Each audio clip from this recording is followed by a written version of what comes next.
The rustle of Christmas wrapping paper, that moment when a child's eyes go wide with wonder. If you remember that feeling, you already know what we're about to rediscover. These 12 toys shaped our imaginations and created memories so vivid you can still hear their clicks and whirs. Stay with me. You might just remember something you'd forgotten you'd lost. Toy 1.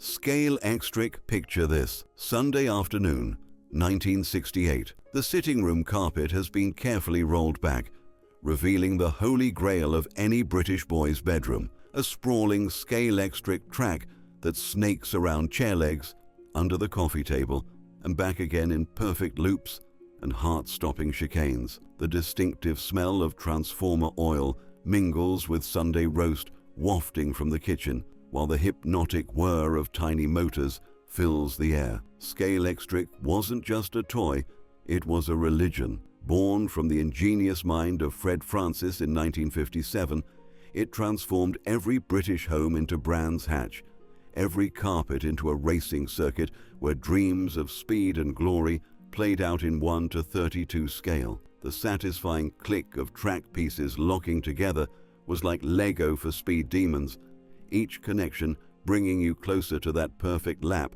where your Ford GT40 might just overtake your mate's Ferrari. But here's what made Scalextric magical. It was never really about the cars.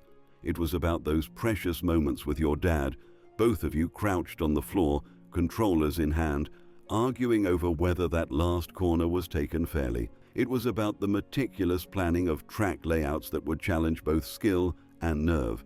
It was about the sweet victory of a perfectly timed overtake and the crushing defeat of a car flying off the track just meters from the finish line. The controllers themselves became extensions of your very being, those simple trigger mechanisms that demanded the delicate touch of a surgeon and the reflexes of a racing driver. Too gentle, and you'd crawl around corners while your opponent disappeared into the distance. Too aggressive, and you'd watch in horror as your prized Aston Martin launched itself across the room like a very expensive missile. And oh, the expansions you'd dream about.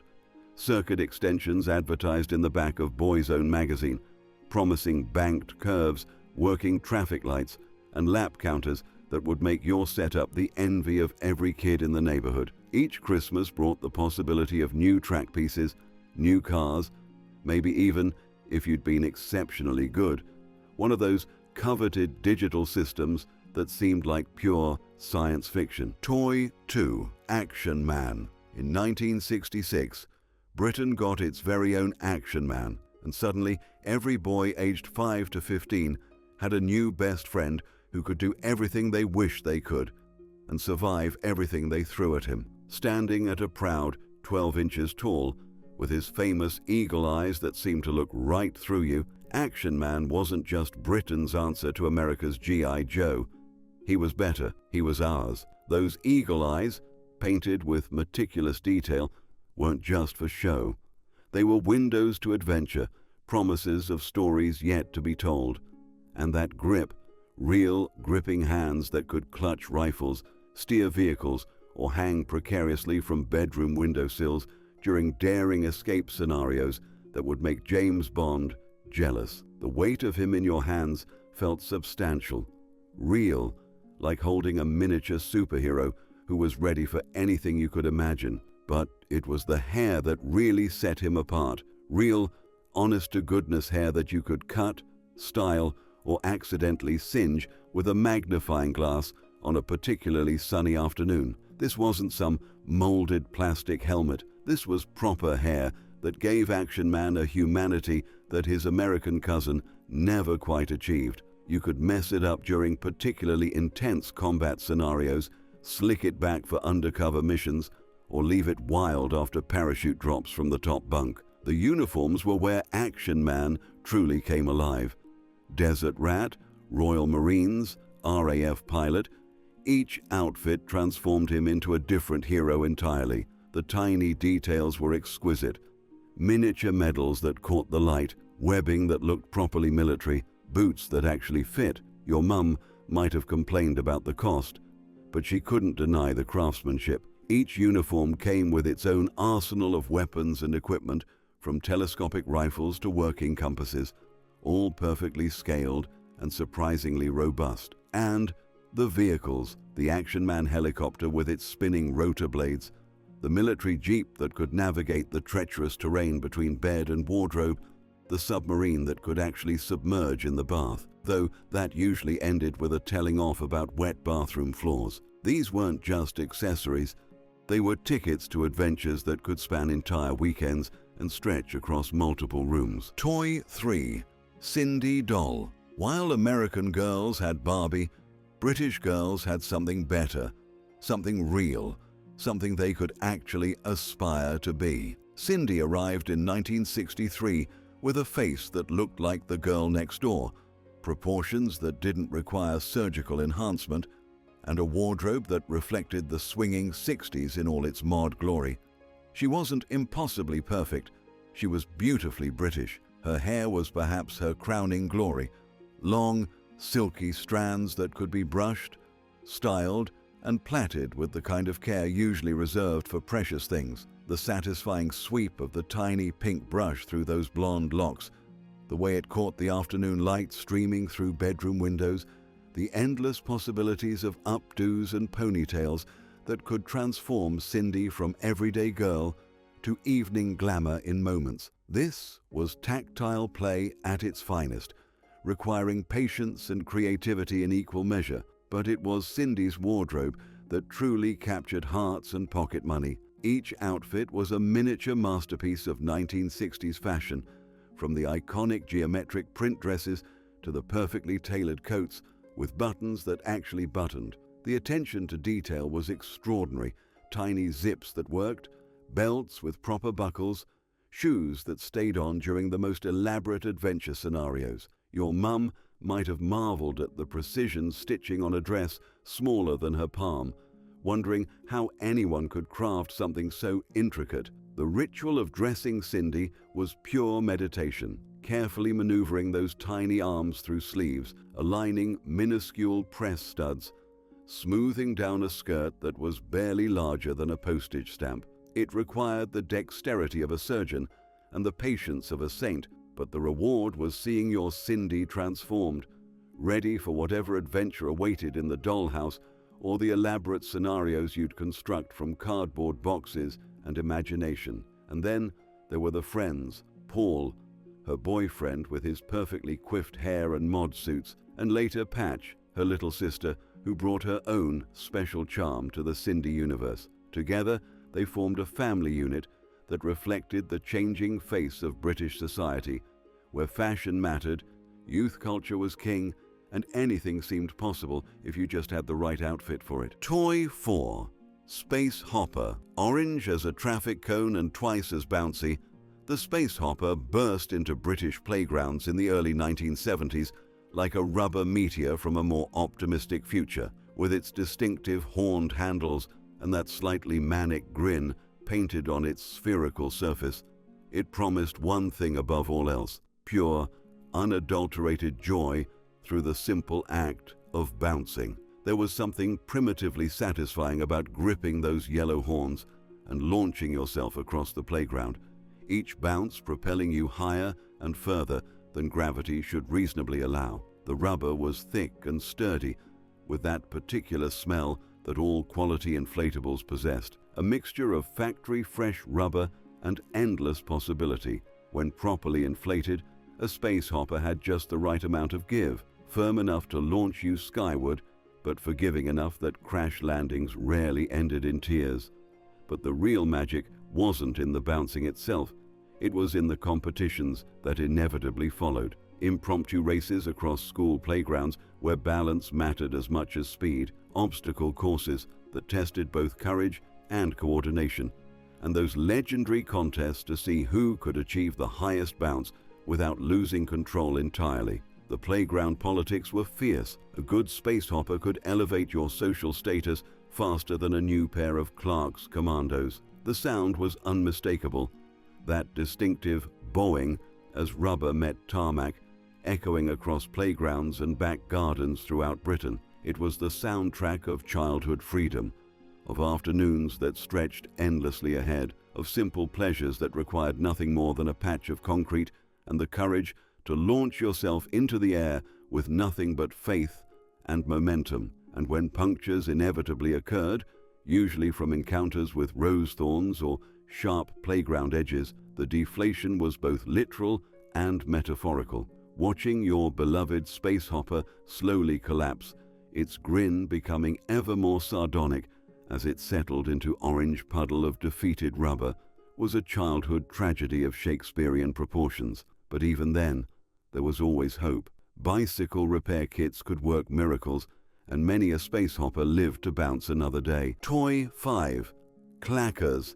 Click clacks. For one brief, shining moment in the early 1970s, clackers ruled the world. Two solid balls suspended on string from a central handle, they created a rhythmic percussion that echoed through school corridors, playgrounds, and sitting rooms across Britain. The principle was beautifully simple. Swing the balls up and down, and if you got the rhythm just right, they would clack together above and below the handle in perfect synchronization. The sound was hypnotic. Click, clack, click, clack, a steady beat that could go on for minutes at a time if you had the skill and the stamina. But mastering clackers required genuine technique. Too gentle, and the balls would barely touch. Too vigorous, and they'd tangle hopelessly, or, worse still, catch your knuckles with a sharp crack that would leave you yelping. The sweet spot was somewhere in between, requiring the kind of focused concentration usually reserved for far more serious pursuits. They came in various colors: classic, clear, translucent blue, psychedelic swirls that caught the light beautifully. The balls themselves were made from acrylic that felt substantial in your hands, dense enough to create that satisfying collision sound, but smooth enough that they could slide effortlessly along their strings when you achieved the perfect rhythm. The string was crucial too, nylon cord that needed to be exactly the right length to allow proper motion without tangling. But Clackers' reign was brief and glorious. Health concerns arose, stories of balls shattering and sending sharp fragments flying, playground accidents involving enthusiastic clackers and innocent bystanders. Schools began banning them, parents grew nervous, and slowly but surely, the rhythmic symphony of synchronized clacking faded from British childhood. Yet for those who remember, the muscle memory remains, the precise wrist motion required to maintain that hypnotic rhythm, the satisfaction of achieving perfect synchronization, the way time seemed to slow down when you found your groove. Clackers might have been brief visitors to British toy boxes, but their impact was profound, a reminder that sometimes the simplest ideas create the most lasting memories. Toy 6. Spirograph. In 1965, mathematics became beautiful. Spirograph arrived in British toy shops like a geometric revelation, promising that anyone, absolutely anyone, could create intricate, professional-looking patterns using nothing more than plastic gears, colored pens, and a steady hand. Here was art democratized, complexity made simple, and infinite possibility contained in a compact tin case. The components were deceptively modest, a collection of toothed rings and wheels in various sizes, each precision-engineered to mesh perfectly with the others. The larger ring would be pinned to paper with tiny brass fasteners, while smaller wheels would roll around inside or outside its circumference, guided by a pen tip inserted through one of several holes. As the wheel traveled its mathematical journey, beautiful, spiraling patterns would emerge, hypotrichoids and epitrichoids, though no child cared about the technical names. The magic was in the process itself. You'd select your ring and wheel combination, choose your colored pen, blue for precision, red for drama, green for something natural, and begin the slow, careful journey around the track. Concentration was essential. One slip, one moment where the pen skipped or the wheel slid out of alignment, and the entire pattern would be ruined. But when it worked, when everything aligned perfectly, the results were nothing short of miraculous. The kitchen table became an art studio. Dining room chairs transformed into director's seats as you hunched over your work with the intensity of a master craftsman. The gentle scratch of ballpoint on paper, the satisfying tick-tick-tick of plastic teeth engaging, the growing complexity of curves and loops that seemed to follow some divine mathematical plan. This was creation in its purest form, and the satisfaction when a pattern was complete, lifting the ring to reveal a perfect geometric mandala, colors interwoven in ways that seemed impossible but were absolutely inevitable. These weren't just drawings, they were proofs that beauty existed in mathematics, that order could emerge from simple rules followed with patience and precision. Many a spirograph masterpiece found its way onto refrigerator doors or bedroom walls, geometric art created by young hands, but worthy of any gallery. Toy 7. Viewmaster Click. The satisfying mechanical precision of advancing to the next scene. Click. Another vista opens before your eyes, this time in perfect, three-dimensional clarity. The Viewmaster wasn't just a toy, it was a window to worlds that most British children of the 1960s and 70s would never see in person, a passport to adventure that required nothing more than a plastic viewer and a collection of circular reels. The device itself was a marvel of optical engineering disguised as a simple toy. That distinctive red and yellow design, the comfortable weight in your hands, the precision-molded viewfinder that created perfect stereo vision when you held it up to the light. The clicking mechanism that advanced the reels was beautifully engineered, positive, decisive, satisfying in a way that modern digital interfaces can never match. But it was the reels that truly fired the imagination. Each one contained 14 stereoscopic images, creating narratives that unfolded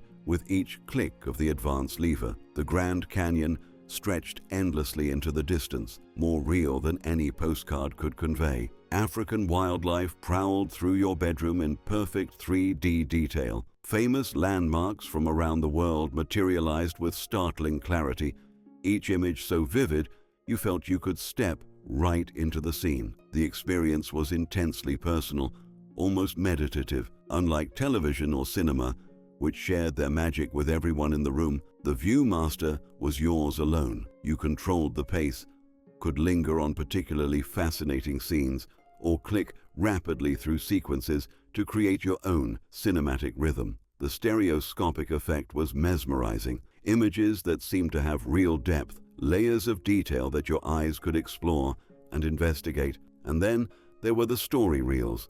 Classic tales brought to life in miniature 3D dioramas. Alice in Wonderland, Peter Pan, Disney adventures where beloved characters appeared to float in dimensional space before your eyes. These weren't just static pictures, they were windows into carefully constructed worlds where every detail had been considered, every element positioned to maximize the stereoscopic effect. Toy 8. Chopper Bike. In the early 1970s, every British kid knew the hierarchy of wheels, and at the very top, gleaming chrome and possibility, sat the legendary chopper bike, with its distinctive high-rise handlebars reaching toward the sky and that iconic gear lever positioned like a car's gear stick.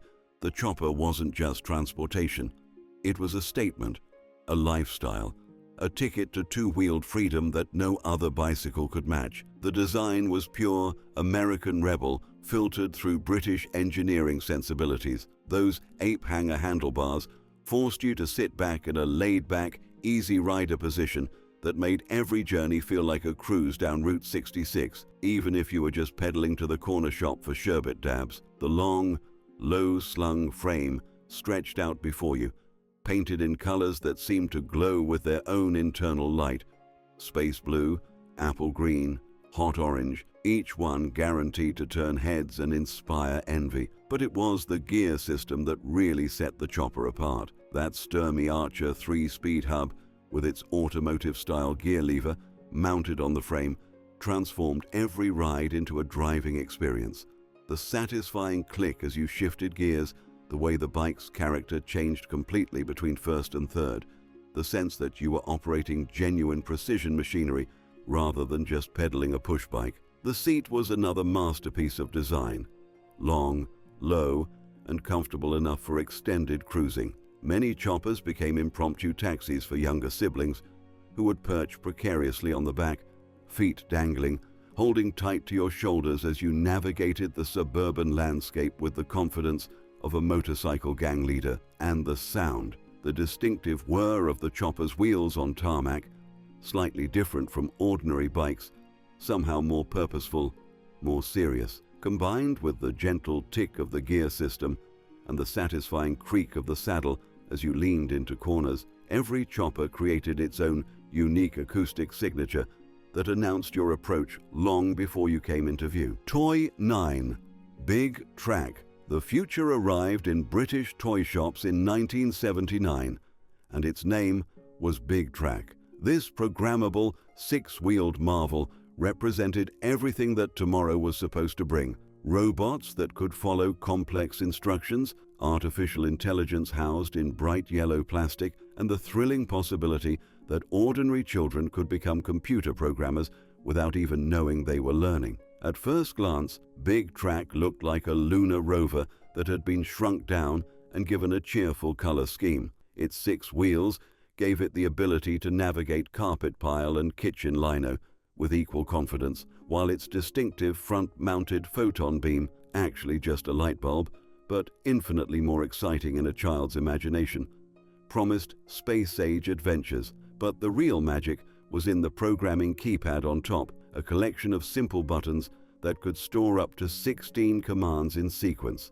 The programming language was elegantly simple: forward 5, right 2, fire, backward 3. Even children who'd never seen a computer could master the basics within minutes, creating elaborate sequences that would send Big Track on predetermined missions around the house. The satisfaction when your programming worked perfectly, watching Big Track execute your commands with mechanical precision, was profound. A glimpse of a future where humans and machines would work together seamlessly. But Big Track's true genius lay in its optional accessories. The trailer transformed it from toy to practical robot, capable of delivering cups of tea from kitchen to sitting room, though spillage was common. The special programs allowed for even more complex behaviors, turning your bedroom into a testing ground for robotic possibilities that seemed straight out of science fiction. The sound of Big Track in operation was uniquely appealing.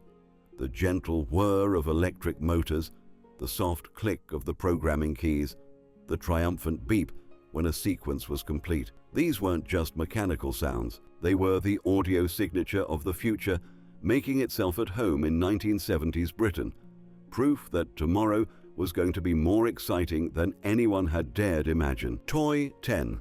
Subbuteo. Sunday afternoons. In 1970s, Britain often belonged to Subbuteo, where kitchen tables transformed into Wembley Stadium and tiny figures became sporting legends. This wasn't just table football, this was football distilled to its purest essence, where skill, strategy, and delicate touch combined to create moments of genuine sporting drama in miniature. The players themselves were works of art, tiny figures barely an inch tall, each one hand-painted with meticulous attention to detail. The way they balanced on their weighted bases, the precision of their uniforms, the variety of poses that captured different moments of play. Collecting teams became an obsession. Manchester United in their classic red, Liverpool in all-white away kit, or exotic foreign sides with unfamiliar names and beautiful color combinations that sparked dreams of European adventures.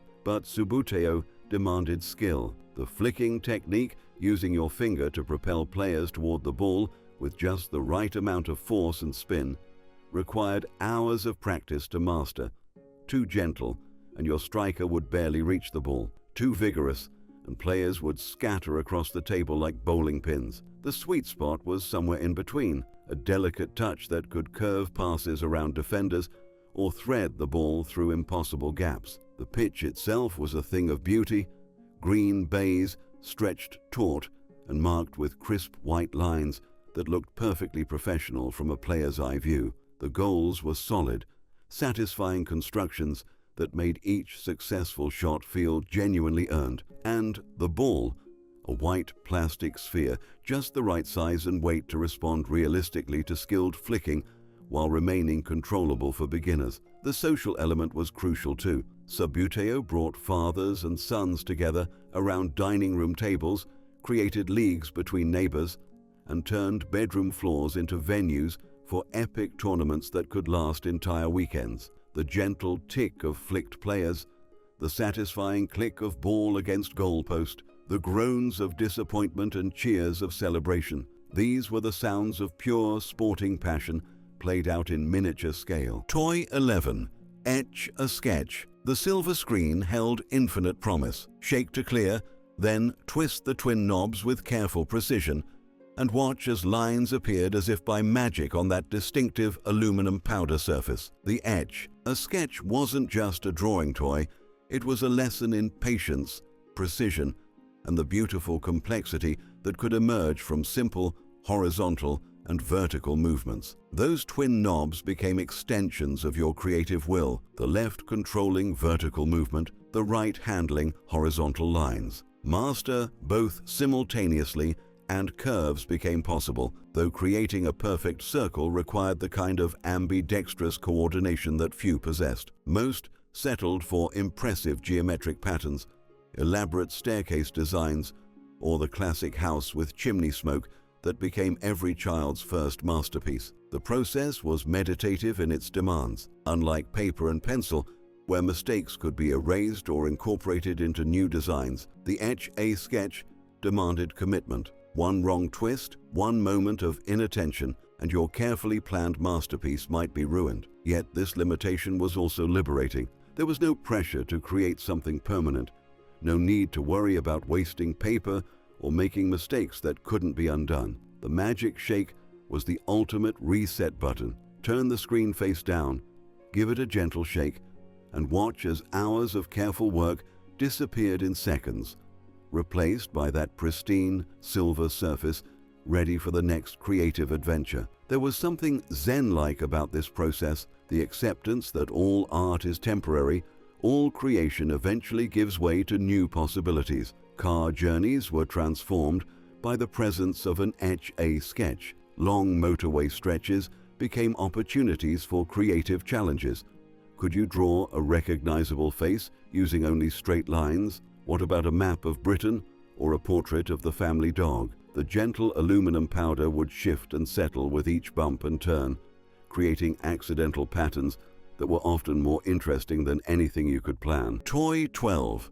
Rubik's Cube. In 1980, a Hungarian professor's puzzle swept into Britain like a colorful storm, and suddenly every child, teenager, and frustrated adult was twisting and turning 6 faces of colored squares in search of that elusive solution. The Rubik's Cube wasn't just a toy, it was an obsession, a mathematical challenge, and a social phenomenon that defined an entire generation's relationship with puzzles and problem-solving. The cube itself was a marvel of mechanical engineering, smooth turning faces that clicked satisfyingly into position, bright primary colors that remained vivid even after countless twists, and a construction so robust that it could survive being hurled across rooms in fits of frustrated rage. The weight felt perfect in your hands, substantial enough to seem important, but light enough for hours of manipulation. But it was the mathematical possibility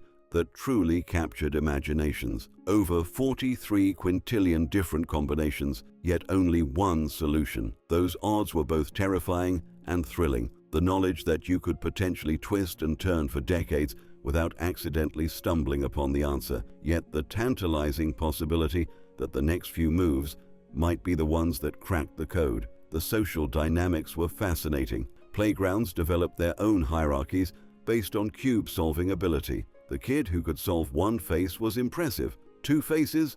Legendary.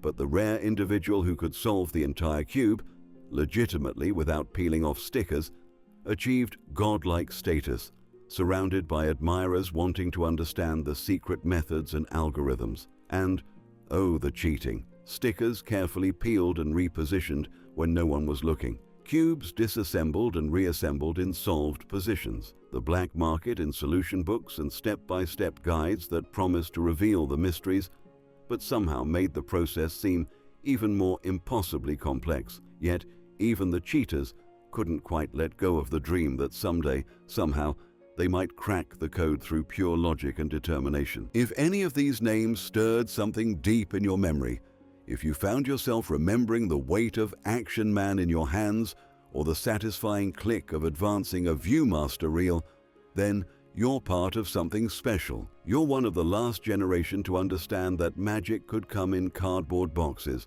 that the best toys were often the simplest ones, and that childhood was richer when it moved at a more human pace. Share your memories in the comments below.